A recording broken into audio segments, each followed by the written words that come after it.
నా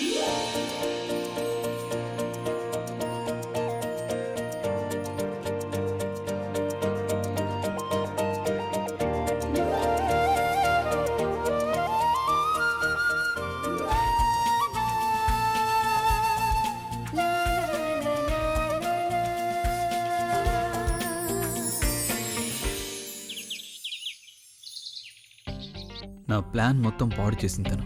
నేనేమనుకున్నానో తనేం చేసింది. తనకి మందు తాగించి నిజాలన్నీ బయటికి రప్పించాలనుకున్నాను. కానీ దీనివల్ల తనలో ఉన్న అసలైన మొగాంబో బయటకొచ్చింది. తనని ఇష్టపడుతున్నాను అని అబద్ధం చెప్పాను. అయినా నో రిజల్ట్. చాలా తెలివైంది తను. నేను ఎప్పుడైతే ఆలోచించడం మొదలు పెడతానో అప్పటి నుంచి తను ఎంతో తెలివిగా ఆలోచించడం మానేస్తుంది. అభి, తనని పడేయాలనే ఐడియాని మానుకో. తన ముందు నీ ఐడియాలు అస్సలు పనిచేయవు.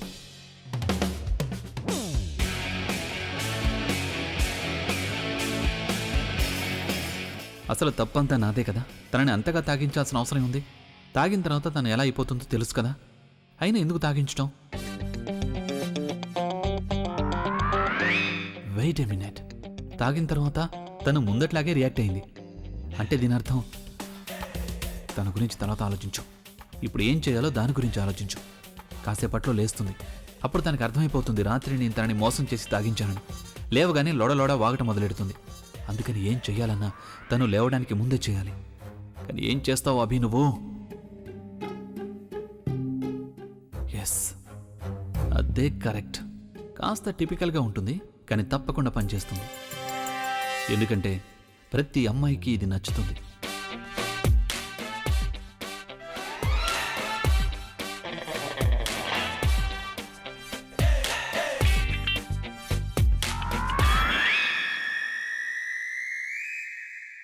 కేవలం 5 నిమిషాల్లో అంతా రెడీ అయిపోతుంది. ఇవాల్టి వరకు నేను ఎవరి కోసం ఇలా చేయలేదు. కానీ నాకు తెలియడం లేదు ఈ మొగాంబో ఎలా రియాక్ట్ అవుతుందో. లోపల ఎంత ఆడ్గా ఫీల్ అవుతుందో అది నాకు మాత్రమే తెలుసు. ఈ అమ్మాయిలు ఎందుకు ఇలా ఉంటారు? అనవసరమైన విషయాలు వీళ్ళకి ఎందుకు అంతగా నచ్చుతాయి? అయ్యో, దాని గురించి నేను మర్చిపోయాను.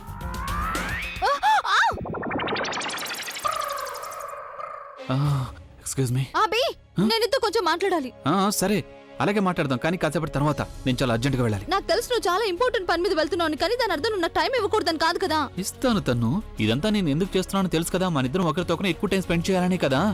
అందుకే నువ్వు ఒక్కటే ఆలోచించు. ఇప్పుడు మన ఇద్దరి టైంని నువ్వు ఎక్కడో ఇన్వెస్ట్ చేస్తున్నావు అనమాట. ఎందుకంటే కొద్ది రోజుల తర్వాత ఆ టైం అంతా ఎన్నో రెట్లు ఎక్కువగా మల్టిప్లై అయ్యేలాగా. ఇది బంపర్ ఆఫర్ కదా. అభి, అందుకే కదా నేను కూడా నీకు సపోర్ట్ చేస్తున్నాను. కానీ దాని అర్థం నువ్వు నాకు అరగంట కూడా టైం ఇవ్వకూడదని కాదు కదా. అరగంట ఇస్తాను, కానీ అరగంట తర్వాత. Excuse me. లేదు అభి, ఆగు ఆగు అభి. నిన్నేం జరిగిందో అది నేను తెలుసుకోవాలి. నిన్న ఏమేం జరగలేదు, మొత్తం గందరగోళం అయిపోయింది. ఏమైంది? అరే పొరపాటును కాదు, అది యాక్చువల్లీ నా వల్ల ఒక పొరపాటు జరిగిపోయింది. నేను ఆ ప్రజ్ఞకి డ్రింక్ తాగించాను. ఏంటి? నేను నీకు మెసేజ్ చేస్తాను అయినా కూడా నువ్వు ఓకే నాకు చెప్పు, అసలు రాత్రి ఏం జరిగింది? ఒకవేళ మీరిద్దరూ దగ్గర కాలేదు కదా, రాత్రి నువ్వు ఎక్కడ పడుకున్నావు? చెప్. నీ బుర్ర పాత ప్రెషర్ కుక్కర్లా పనిచేస్తున్నట్టుంది. ఏ విషయం అయినా సరే నువ్వు దాంట్లో నీకు కావాల్సిన ఒకే డిష్ వేసి వండుతూ ఉంటావు. ఏమీ కాలేదు మామది. ఇన్ఫాక్ట్ నా ప్లాన్ ఏదైతే ఉందో అది సక్సెస్ అయి ఉండేది. కానీ చివరి నిమిషంలో నాకు ఏమైందో తెలీదు. తనకి డ్రింక్ తాగించాను, ఆ తర్వాత అంతా సర్వనాశనం అయిపోయింది. ఐఎమ్ సారీ అభి. అభి, నీకు తెలుసు కదా నాకు నీ మీద ఎంత నమ్మకం ఉందో, కానీ ఆ ప్రజ్ఞ మీద అసలు నమ్మకం లేదు. అంటే నేను తనని చూసాను, తను తాగిన తర్వాత ఎలా ఉంటుంది అని. అందుకే నేను డ్రింక్ తను ఎక్కువ తాగింది, నేను కేవలం ఒకటే డ్రింక్ తాగాను. అది కాకుండా నేను ఎప్పుడైనా అమ్మాయిలతో ఉన్నానంటే అప్పుడు నేను చాలా ఎక్స్ట్రా కేర్ఫుల్గా ఉంటాను. ఫ్రాంక్లీ స్పీకింగ్, నేను నీ విషయంలో ఆ పొరపాటు ఎలా చేశానో తెలియట్లేదు.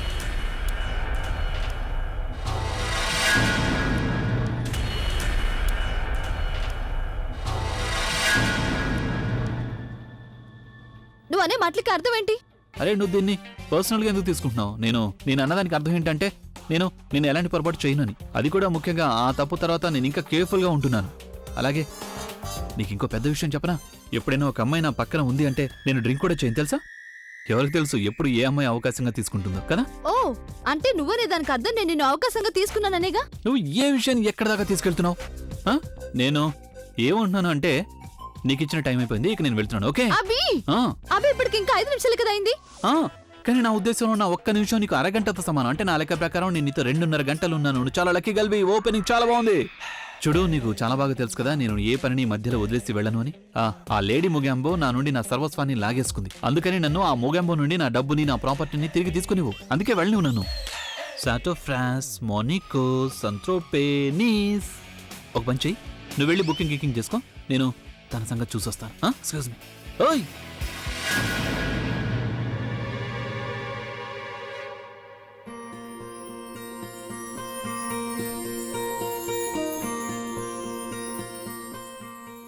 ఇదిక్కడ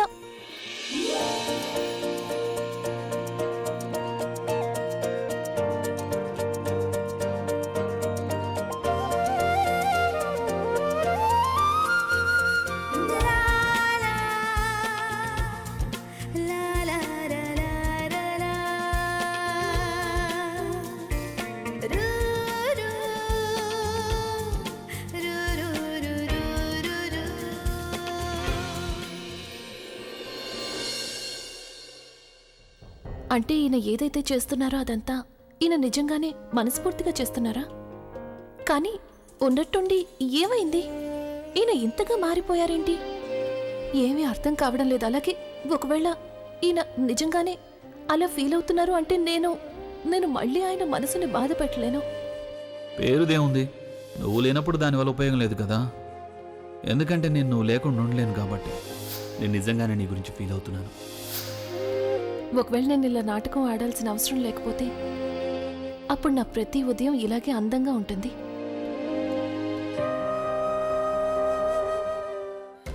కానీ ఈయన నన్ను మోసం చేసి డ్రింక్ ఎందుకు తాగించారు? ఆయనకు తెలుసు కదా నేను డ్రింక్ తాగిన తర్వాత నన్ను నేను కంట్రోల్ చేసుకోలేను అని. ఆయన ఎందుకు అలా చేశారు? ఒకవేళ నా గురించి నిజం తెలుసుకోవడానికి కాదు కదా. నేను అలాంటిదేమీ మాట్లాడలేదు కదా. దానివల్ల ఈరోజు ఉదయం ఆయన ఇన్ని పువ్వులు ఇక్కడ. భగవంతుడా, ప్లీజ్ నాకు హెల్ప్ చేయి. ఆయనకి నిజం తెలిసే విధంగా నేనేది మాట్లాడి ఉండకుండా చూసుకో తండ్రి, లేకపోతే అంత గందరగోళం అవుతుంది. కానీ నిన్న రాత్రి నేను ఏం చేశానో దాని గురించి ఎలా తెలుసుకోవాలి?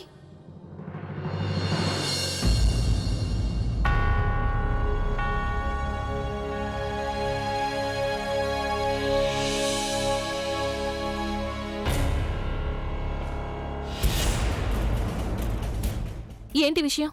మేడం, అది నిఖిల్ వచ్చారు. మీరు అతన్ని రమ్మన్నారని నాకు చెప్పారు. తనని కాసేపు వెయిట్ చేయమను, నేను ఇప్పుడే వస్తాను. మేడం, ఇన్ని పువ్వులు ఎక్కడి నుండి వచ్చాయి? దీని గురించి నువ్వే నాకు చెప్పాలి కదా. ఎవరో ఇంత పొద్దునే నా గదిలో ఇన్ని పువ్వులు పెట్టేసి వెళ్తే దాని గురించి నీకేమీ తెలియలేదు. నేను చూస్తున్నాను ఈ మధ్య నీకు పని మీద అస్సలు చేసలేదు. లేదు మేడం, అది నా పని అయితే 8 గంటలకు స్టార్ట్ అవుతుంది. ఇంకా నాకు అనిపిస్తోంది నేను రావడానికి ముందే ఎవరో పెట్టి వెళ్ళారు. ఎందుకంటే నేను వచ్చిన తర్వాత మీ రూమ్లోకి అసలు ఎవరూ రాలేదు. సరే, ఏం పర్వాలేదు.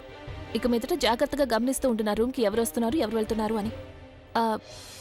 నా చుట్టుపక్కల ఎవరున్నా వాళ్ళ మీద నిఘా వేసి ఉంచడం నీ పని. నిఖిల్ని వెయిట్ చేయమను, నేను ఇప్పుడే వస్తాను. నేను అనుకున్నాను ఏదో గందరగోళం ఉంది, ఇది చాలా ఎక్కువైపోయింది. సరే, మేడం నా దగ్గర ఏదో దాస్తున్నారని నాకు అనిపిస్తోంది. అదేంటో నేనే తెలుసుకోవాలి.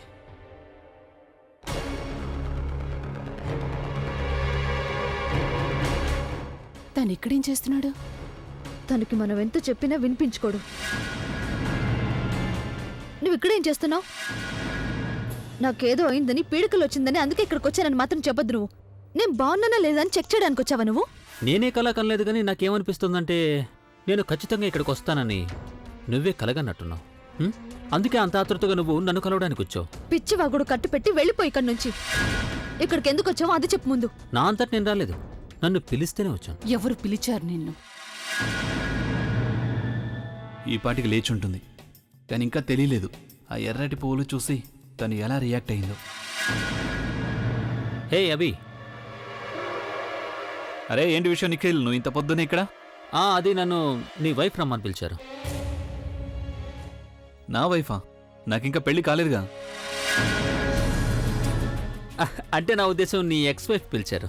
ఓ మొగాంబో. నా ఉద్దేశం ప్రజ్ఞ. ఇంతకీ ఎందుకు రమ్మంది? ఆ విషయం నువ్వు తనని అడిగితేనే బాగుంటుంది. అలాగా? ఏయ్ పావని, ఇలారా. Yes, sir. Sir, really sorry, sir. I'm late. అరే ఐ నో, ఇట్స్ ఓకే. నువ్వు పని చేయి, వెళ్ళి ఆ మొగాంబోని పిలుచుకురా. All right.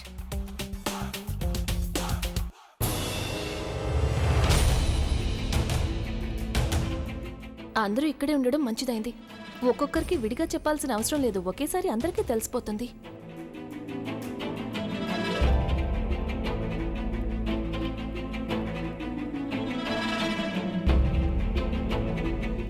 Good morning. Good morning. By the way, నువ్వు తనని ఇక్కడికి ఎందుకు రమ్మని చెప్పావు? తననా? ఐ మీన్ ఇతన్ని, నిఖిల్ని. నేను ఇంటికి ఎవరినైనా ఇన్వైట్ చేయాలి అనుకుంటే దానికి నీ పర్మిషన్ తీసుకోవాల్సిన అవసరం లేదనుకుంటా.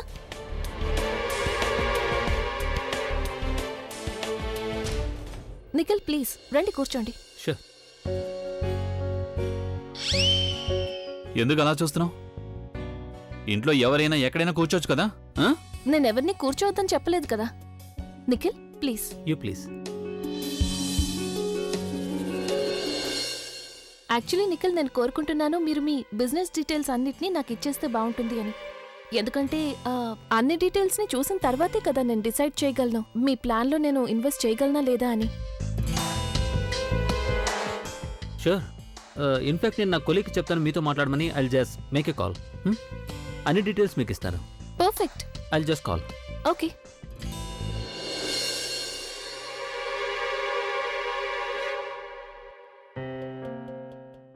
ఏం జరుగుతోంది ఇక్కడ? మీరందరూ ఎందుకు ఇలా కూర్చున్నారు? ఇప్పుడు అమ్మమ్మకి ఎలా చెప్పాలి? మెసేజ్ చేస్తాను.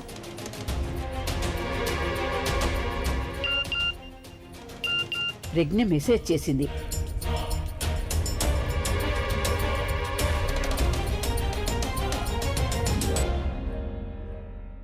అభి, నేను నీతో ఒక ముఖ్యమైన విషయం మాట్లాడాలి. చెప్పు నానమ్మా. చూడు బాబు, నీ పెళ్లి గురించైతే నాకు అసలు ఏమీ అర్థం కావడం లేదు. కానీ ఈ గందరగోళంలో నువ్వు ఏ విషయమైతే దృష్టిలో పెట్టుకోవాలో దాని గురించి అసలు మర్చిపోతున్నావు. అసలు నేను నీకే విషయం చెప్పాలనుకున్నానంటే. ఏ విషయం నానమ్మా? ఇలా చూడు బాబు, ఇంట్లో పెళ్లిడికొచ్చిన చెల్లెలుంది కదా,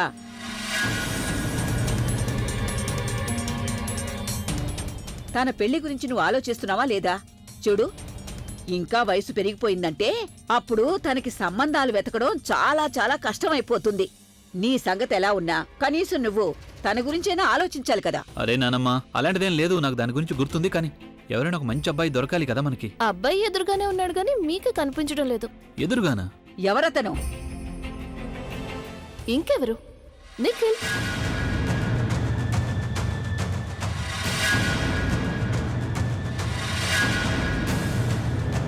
ఐ మీన్ క్లాసీగా ఉన్నాడు, లైక్ ఆలియా. హార్డ్ వర్కింగ్ చేస్తాడు.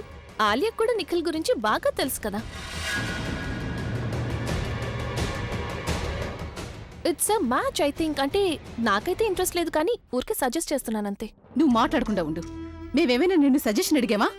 So please do not interfere. నేను నిఖిల్ని పెళ్లి చేసుకోను. ఒరే, నువ్వు మాట్లాడకు. అసలు ఏం లోపం ఉందా అబ్బాయికి? ఏవైనా లోపం ఉందా? తను బానే ఉన్నాడు కదా. సరిగానే చెప్పింది తను. అభి, నిఖిల్ గురించి నీకు తెలుసు, అలాగే ప్రవీణ్ కూడా తెలుసు. నాకైతే ఆ అబ్బాయి బానే అనిపిస్తున్నాడు. ఎవరికి తెలుసు మళ్ళీ ఇంత మంచి అబ్బాయి దొరుకుతాడో లేదో మనకి. మీరు చెప్పింది నిజమే, కానీ ఈ విషయం గురించి ఎవరు ఆలియా ముందు మాట్లాడకండి. నేను అవకాశం చూసుకొని తనతో మాట్లాడతాను.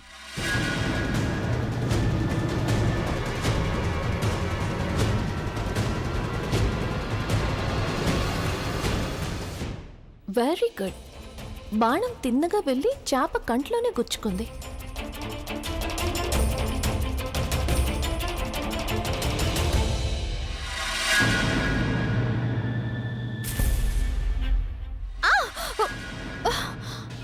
ఏంటిదంతా? ఏం జరుగుతుంది ఇక్కడ? ఆలయకి నాకు పెళ్ళా? తను నీగ్గని మధ్యమైనా పోయిందా? ఇదంతా నేనే చేస్తున్నట్టు మాట్లాడుతున్నావేంటి నువ్వు? నువ్వు చేయకపోతే మరి ఈ ఐడియా ప్రజ్ఞ బుర్రలోకి ఎలా వచ్చింది? నువ్వే చెప్పు. దీని గురించి నాకేం తెలుసు? స్వయంగా తనే నిన్ను పిలిచింది. ఇప్పుడేమో అందరి ముందు స్వయంగా తన మాట చెప్పింది. అందుకే అమ్మమ్మ అభి వేరే దారి లేక ఆలోచిస్తున్నారు. వాళ్ళకి వేరే దారి లేకపోవచ్చు తను. నాకు ఆ అవసరం లేదని నీకు తెలుసు. అలాగే నా నిర్ణయం ఏమిటో కూడా నీకు చాలా బాగా తెలుసు.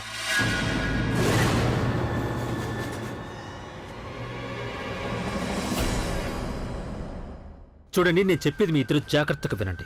ఎవరికి నచ్చ చెప్తారో చెప్పండి, ఎవరితో ఏం మాట్లాడతారో మాట్లాడండి. కానీ ఈ విషయాన్ని ఇంతటితో ఆపేసేయండి. ఎందుకంటే ఒకవేళ డైరెక్ట్గా ఎవరైనా నన్ను ఏమైనా అడిగితే అప్పుడు నేను కేవలం అంటే కేవలం నిజమంతా చెప్పేస్తాను. నేను నిన్ను ప్రేమిస్తున్నాను కాబట్టి అలియాని పెళ్లి చేసుకోలేను అని నిజం అందరికీ చెప్పేస్తాను. అలాగే ఇవన్నీ చెప్పేటప్పుడు వీటి వల్ల నాకు కానీ నా బిజినెస్ డీలింగ్స్కి కానీ ఎలాంటి నష్టము కలగకుండా చూసుకోవాలి. చూడండి, నాకు గనక తెక్కరేగిందంటే మొత్తం అంతా చెప్పేస్తాను.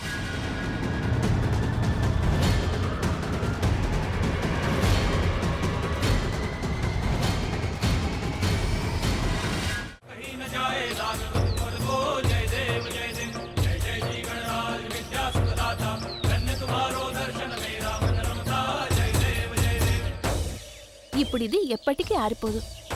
మనమందరం కలిసి వెళ్ళి దేవుణ్ణి వేడుకుందాం.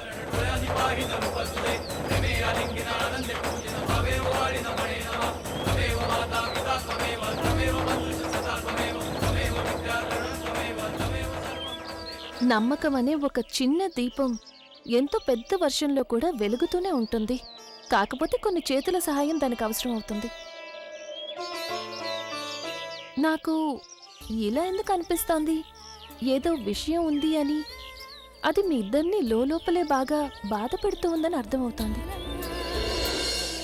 మీ ఇద్దరికీ కావాలి అంటే మీరు మీ ప్రాబ్లమ్స్ని నాతో షేర్ చేసుకోవచ్చు. బహుశా నేను మీ ప్రాబ్లమ్ని సాల్వ్ చేయగలనేమో. ఇంతకీ నీ పేరేంటి? సురభి. ఇలా ఎందుకు జరుగుతోంది? ఎవరినైతే మనస్ఫూర్తిగా ప్రేమిస్తామో వాళ్ళ సంతోషం కోసమే మనం బతుకుతామో, అయినా ఆ వ్యక్తి మనల్ని ద్వేషిస్తూనే ఉంటాడు. నాకు ఇది తెలియడం లేదు, కార్తీక్ నన్ను ఎందుకు ఇంత ద్వేషిస్తున్నాడు అని. తను నన్ను తన నుండి ఎంత దూరం చేసేసాడంటే నా మనసులోని మాట తన మనసుకి అస్సలు చేరుకోవడం లేదు. నేను ఏం చేసినా తన సంతోషం కోసమే చేశాను. నన్ను నేను తనకి దూరం చేసుకున్నాను, అయినా తను నన్ను ఇంతగా ఎందుకు ద్వేషిస్తున్నాడు?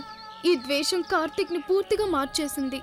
నా పాత కార్తీక్ మళ్ళీ తిరిగి వస్తే ఎంతో బాగుండు. బహుశా ఒకవేళ నేను మళ్ళీ తనకి దూరంగా వెళ్తే అప్పుడు తన చిరునవ్వు తనకు తిరిగి వస్తుంది.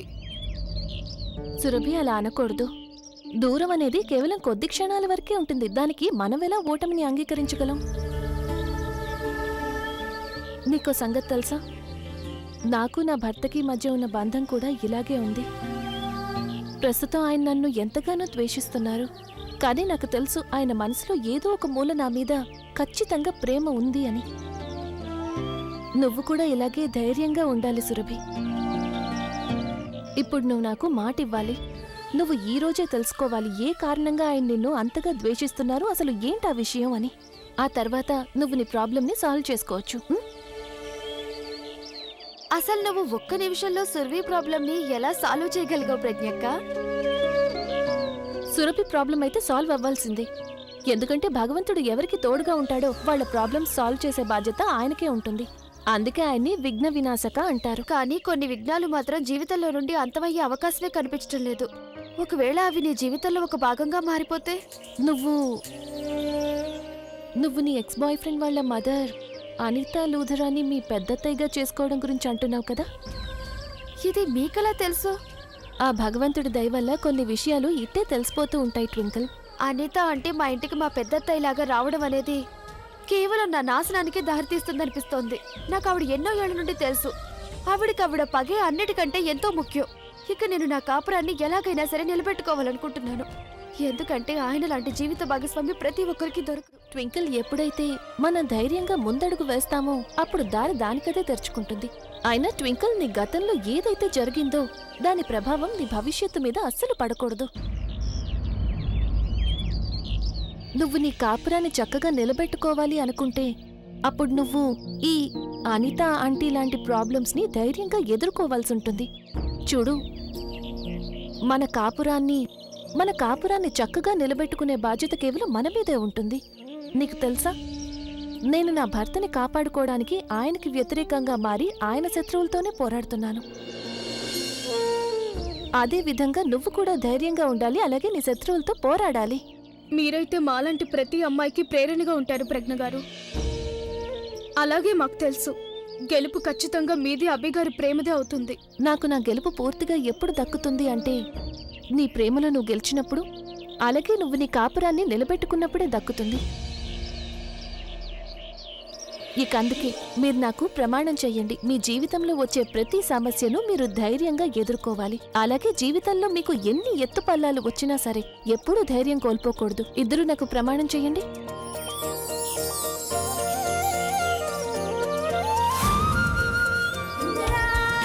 పదండి, కలిసి హారతిద్దాం. అలాగే భగవంతుడి ముందు కలిసి ప్రతిజ్ఞ కూడా చేద్దాం. మన కుటుంబంలో ఉన్న ప్రతి చెడుని కూడా ఆయన దూరం చేయాలని కోరుకుందాం. అలాగే అతి త్వరలో మనం గెలిచినందుకు పండుగ చేసుకుందాం.